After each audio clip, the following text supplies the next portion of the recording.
विनोदात लोळवून हास्यात घोळवून सुखाचा आणलाय वसा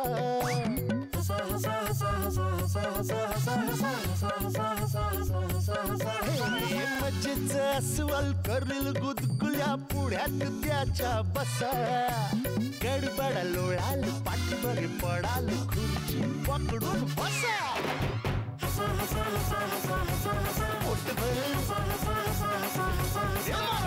खदा खदा खुदू खुदू किदी किदी हसा क्लोजअप हास्य सम्राट.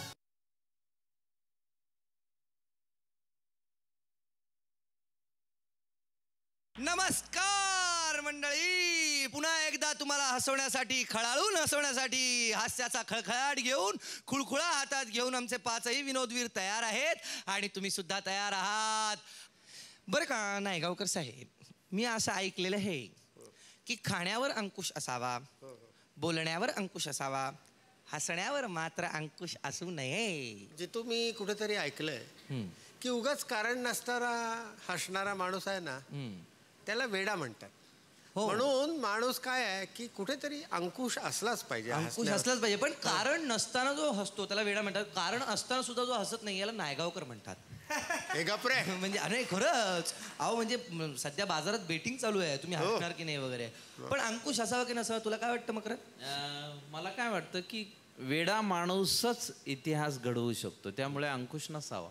नेहमीप्रमाणे दोनही परीक्षकांमध्ये मतभेद आहेत, त्यामुळे आपल्याला तिसरी व्यक्ती बोलवावी लागेल जी आपल्याला सांगेल की अंकुश असावा की नसावा. ती व्यक्ती सुद्धा थोडीशी वेडी आहे का, कारण देखणा चेहरा, उत्तम शरीर यष्टी आणि म्हणजे बघता क्षणीच म्हणावं की आहा इसको बोलते हिरो बॉस, ये हिरो आहे.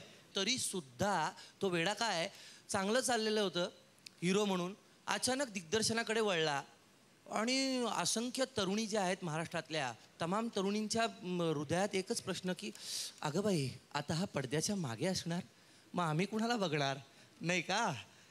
ती व्यक्ती येते, त्या व्यक्तीचं नाव सांगण्यापेक्षाही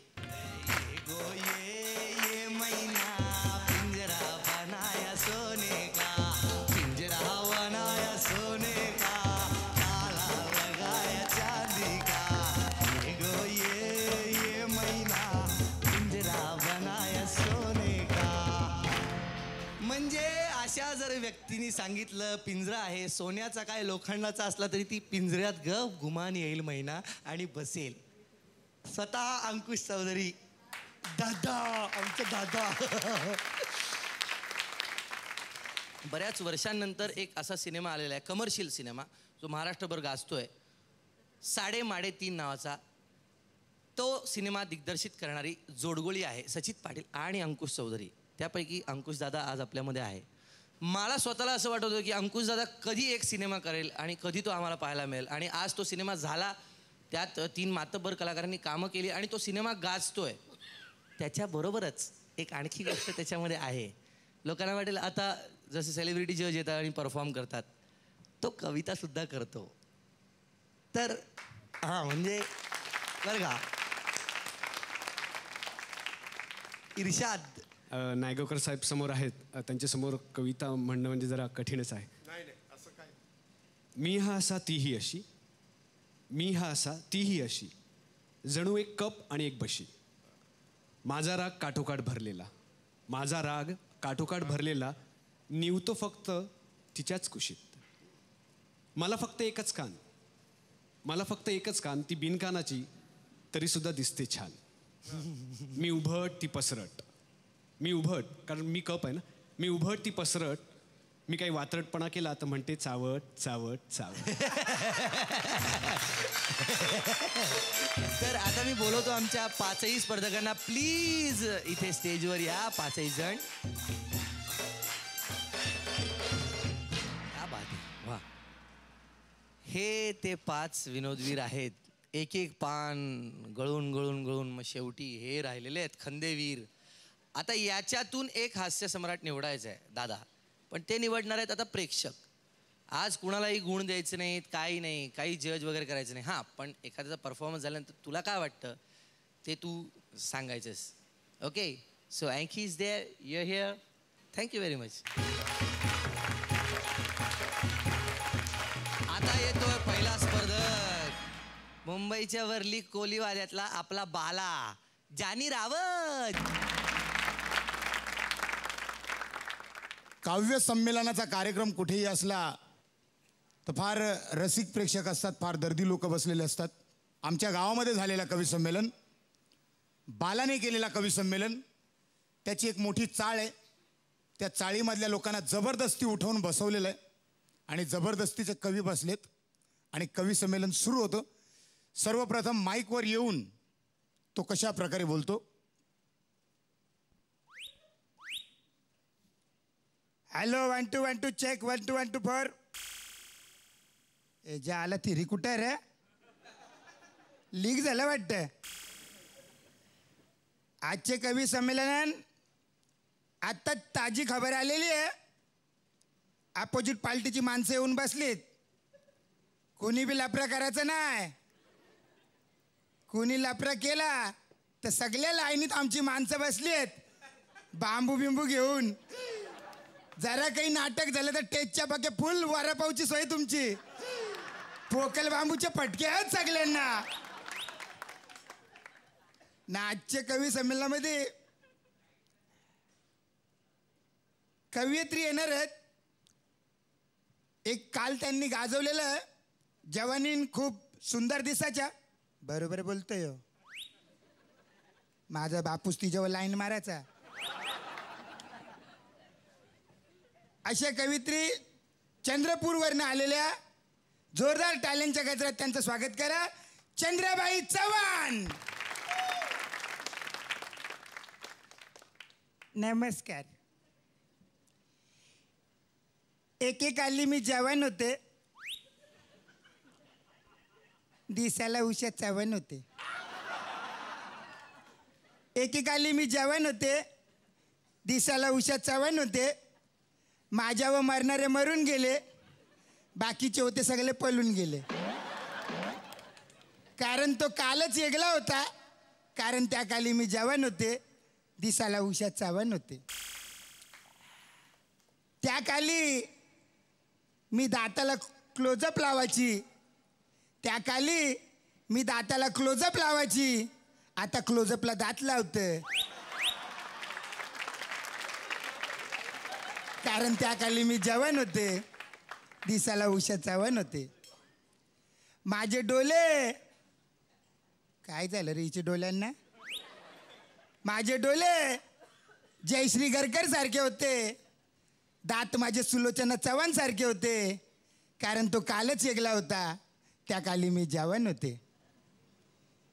आत्ताच बाईंनी नजरेचा बार सोडलेला आहे.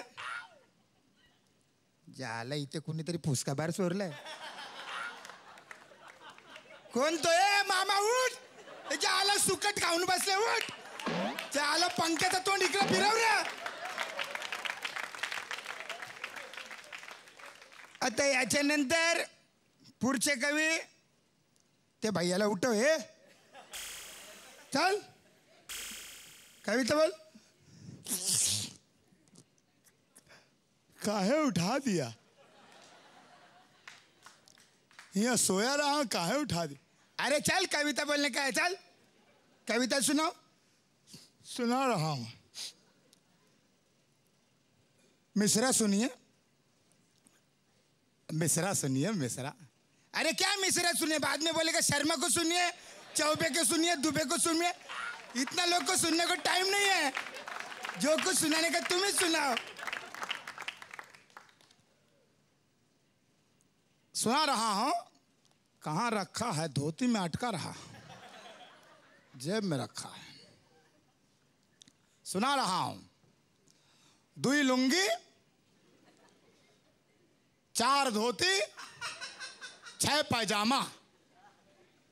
वाह वाह वाह वाह वाह. अरे क्या वाह वाह? ये हमारा लॉन्ड्री का बिल है. दूसरा सुना रहा हूं. आज सुना. गाय छोड़ दूंगा, गाय छोड़ दूंगा, भैंस छोड़ दूंगा. गाय छोड़ दूंगा, भैंस छोड़ दूंगा, चांद के ऊपर अपना ठेला छोड़ दूंगा. ज्या आला तुम्ही सगळी सोरासोरीचीच कामं करा. तुमचे मुले आजा आला आमचा मच्छीचा धंदा बंद पडले. चल तिकडे कोण आहे पुरे? चला ते डोकऱ्याला बोलव, ते म्हाताऱ्याला बोलव, बाबू त्याला बोलव, डोकऱ्याला. मग म्हातारा, माझी पण कविता ऐकून जा. फोन केला नटीला, मीने फोन केला नटीला, मी म्हणालो येऊ का तुमच्या भेटीला. ती म्हणाली तुमचं वय काय? मी बोललो नुकताच पोचलोय साठीला. ती बोलली घाली काही कणाला करतान, या ना आरामानं ऐशीला. आता सगळ्यात शेवटचे कवी कोण आहेत?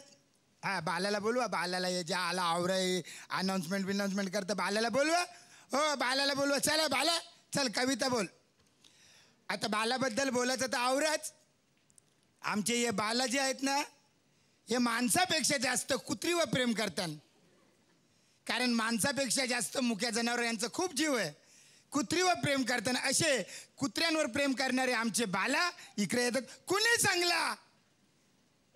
कुणी सांगला कुत्रीवर प्रेम करतं? अफवा सगळी अफवा. नाही, गावातली लोक बोलत काही प्रेम बिम काही नाही.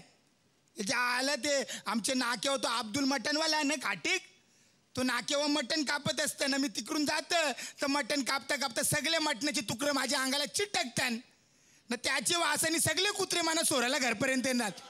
असं काही प्रेम बिम काही नाही. मग बाला कविता बोलते ना, ऐका रे माझी कुत्री. नाही, आपली कविता. माझ्या कवितेचं नाव आहे रात्री भुकतान कुत्री. एका कुत्रीचे माग होती 10 कुत्र्यांची लाईन. एका कुत्रीचे माग होती 10 कुत्र्यांची लाईन. एकाला मारला दगड तर पलत गेले 9. आता गल्ली साफ झाली. एक बी कुत्रा दिसत नाही. म्युन्सिपाल्टीने जवा लावली फाईन. माझी कविता खपली. Good night. टाटा उठा पलट सुटा. थँक्यू. काय आणखी तुला काय वाटलं? खूप खूप खूप छान. रावत साहेब, तुमच्याकडनं आगरी शोले ऐकलं. तुमच्या आवाजात, तुमच्या भाषेच्या शैलीमुळे आगरी भाषा आवडायला लागली आणि आगरी माणसं देखील आवडायला लागली. Thank you sir. मला मजा आली. आपला हास्य सम्राट आपणच निवडा. जॉनी रावत यांना SMS करण्यासाठी टाईप करा HS स्पेस त्यांचा कोड नंबर आहे 04 आणि पाठवा 57575 या नंबरवर. BSNL दूरध्वनी धारकांनी डायल करा 1250115. MTNL दूरध्वनी धारकांनी डायल करा 1250111 कवितेचा विषय निघाल्यानंतर मी कसा मागे राहू. आणि शिवाय अंकुश इथे समोर बसलेला असताना खास अँकीसाठी ही कविता. मेरा दिल कभी मुंबई कभी दिल्ली कभी कलकत्ता है. मेरा दिल कभी मुंबई कभी दिल्ली कभी कलकत्ता. कैसा है बोलो? है फास्ट आहे कुरिअर फास्ट आहे. कारण कुर्ळे मोटर गॅरेज मधून आम्ही सर्व्हिसिंग केली या गाडीची, म्हणून एवढी फास्ट आहे. तुम्ही जा कुर्ळे मोटर गॅरेजमध्ये, स्वतःची गाडी न घेता गेलात तरी तुमचं छान सर्व्हिसिंग होईल. ब्रेनचं छान मस्त हसायला मिळेल तुम्हाला, मजा येईल. नक्की जा. तुम्ही जाऊन या. तोपर्यंत मी घेतो एक हास्य विश्रांती.